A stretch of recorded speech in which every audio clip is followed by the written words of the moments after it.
Let me give y'all a little quick rundown of my medical history for those who don't know. When I was 4 years old, I was diagnosed with meningitis. I can't really pronounce stuff. Meningococcal something meningitis, whatever. But this particular meningitis shuts down your immune system. And, for me, it shut my immune system down. My mother told me that my legs turned black as the street. And my body swole up about 10 times the size of a grown man. Now, I caught it from a girl in my elementary school. And she wasn't so fortunate, God rest her soul. She passed away. I think it was a female thing. But, long story short, they told my mother and my family that I wasn't going to make it. I was bleeding out everywhere, marks and stuff. Like, anybody that know me and see me, I got a bunch of marks and scars on my face, keloids and shit. Yeah, I had multiple surgeries, but we'll get to that part later. But they told my mother and them that I wasn't gonna make it. They might as well pull the plug, and they said if I did make it, I'd be a paraplegic or a vegetable. But that just goes to show you, when it's your time, it's your time. That's why I thank God every day. And I'm blessed. You know what I'm saying? I came up out of that. My mother said don't pull that plug, and she ain't pull it. And remind you, my mother was only about 18 or 19 at the time with a big decision on her shoulders like that. And she was a child herself. But, she made the right decision. And I thank my mother and I love my mother for that today. If she ain't do nothing else, I'm here because of my mother. But anywho, I lose my legs. So they had to amputate my legs. I came up out of it. They didn't know what was going to be wrong with me or whatever. But, I came away from that not being paralyzed. I have all my feeling and mobility in my body. My brain, I'm not a vegetable. I might be a little all bit, you know what I'm saying? But that's for the better of me. So that happened at 4. So let's fast forward. By the time I was 17, 18, I was diagnosed with high blood pressure. So being young, not taking my medicine, not really fully understand that shit. I ain't taking my medicine. I don't need no fucking pills. Blah, yada, yada, yada. But remind you, when I said I caught the meningitis, all my organs was failing. So growing up as a kid, my kidneys were already scarred. So when you have high blood pressure, that shit beat up on your kidneys. So from 17 to 18, I was diagnosed with high blood pressure. So from 18 to about 26, 27, I was diagnosed with end-stage renal disease. And that's when your kidneys fail. But I ain't really going to get too detailed about everything, but, I had that happen. Renal stage. So when that happened, you go on dialysis machine. That's when your kidneys stop working.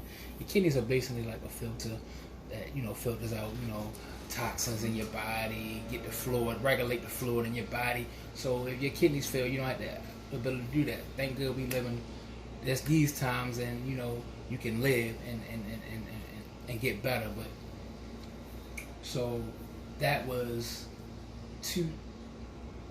2014, the summer of 2014, and like a month or two later, after that just happened, I had a massive heart attack.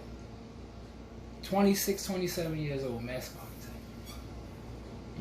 And then on top of all of that, always been overweight my whole life. At my peak, I was 315 pounds. But, like I said, I'm here. I'm happy. I might not accomplish a lot of things, like far as academically and career-wise like that. But you know what? I don't let that get down on me, because I always knew deep down in my heart God had bigger plans for me. And, if I was too busy doing other shit, I would say I would be here. I'd probably be dead some motherfucking way. But I did the hard work and work on myself. And, I had my whole life I was just rejecting the hospital, because when you grow up in the hospital, I meant to say this. I was in the hospital from 4 years old till about 7 years old. So when you spending all this time in the hospital as a child, it traumatizes you. It make you grow up not want to go to the hospital for nothing. I don't care how bad shit got with me. I ain't want to go no motherfucking hospital. No, no, no. I'm not going. Don't want to go. What?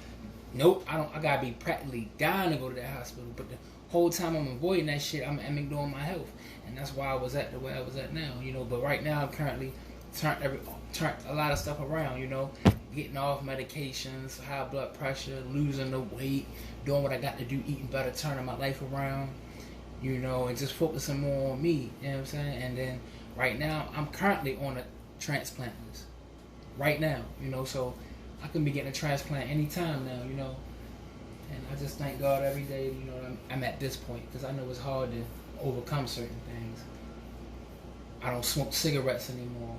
I don't drink liquor anymore like I used to. I can drink it occasionally. I got a handle on it now. I can drink it when I want to, but no smoking, no cigarettes, none of that shit. No more. I'm done with that. That shit killed me all my life.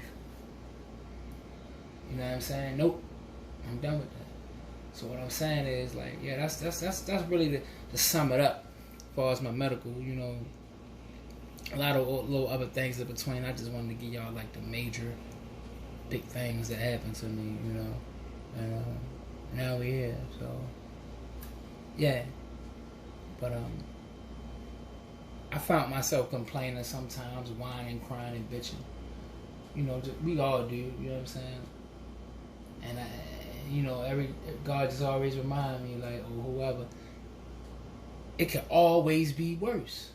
Always be worse. I was just whining and bitching not too long ago about something, like just something I'm mad about. I'm up in John Hopkins and I hit the elevator to go downstairs, and the elevator opened up. I see a little kid in a wagon with a bald head. So I'm like, that instantly let me know, like, Pooh, what the fuck is you bitching for? A little baby got cancer. You could be in this position. 33, like, let me shut the fuck up. I got it, God. I got it. So, like, don't ever get down on yourself because of the position you're in right now. You know what I'm saying? It can always be worse. So just try your best to improve.